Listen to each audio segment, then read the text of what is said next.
বিসমিল্লাহির রহমানির রহিম। আসসালামু আলাইকুম ওরহমতুল্লাহি ওবরাকাতুহু। আজ আমরা জানব আমাদের প্রিয় নবী হজরত মুহাম্মদ সাল্লাল্লাহু আলাইহি ওয়াসাল্লামের পবিত্র স্ত্রীদের সম্পর্কে, যাদের বলা হয় উম্মাহাতুল মুমিনিন, অর্থাৎ মুমিনদের মাতা। রাসূলুল্লাহ সাল্লাল্লাহু আলাইহি ওয়াসাল্লামের সর্বমোট ১১ জন স্ত্রী ছিলেন। তাদের প্রত্যেকেই ছিলেন বিশেষ মর্যাদার অধিকারী এবং ইসলামের ইতিহাসে তাদের অবদান অপরিসীম। প্রথমজন হলেন হজরত খাদিজা রাদিয়াল্লাহু আনহা, যিনি ছিলেন নবীজির প্রথম স্ত্রী এবং প্রথম মুসলিম নারী। দ্বিতীয়জন হজরত সাউদা বিনতে জামা রাদিয়াল্লাহু আনহা।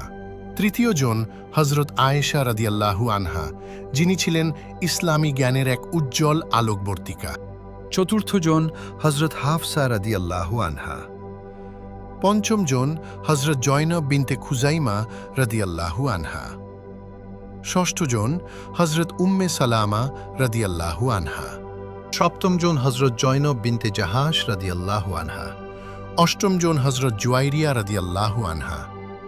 নবমজন হজরত উম্মে হাবিবা রাদিয়াল্লাহু আনহা।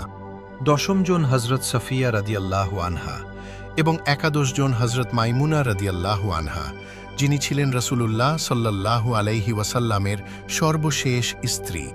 এই মহীয়সী নারীগণকে পবিত্র কুরআনে উম্মাহাতুল মুমিনিন বা মুমিনদের মাতা বলে সম্বোধন করা হয়েছে। তাদের ত্যাগ, ভালোবাসা ও অবদান ইসলামের ইতিহাসে চিরস্মরণীয়। আল্লাহ তাআলা তাদের সকলের প্রতি সন্তুষ্ট হন। আমিন। আসসালামু আলাইকুম ওয়া রাহমাতুল্লাহ।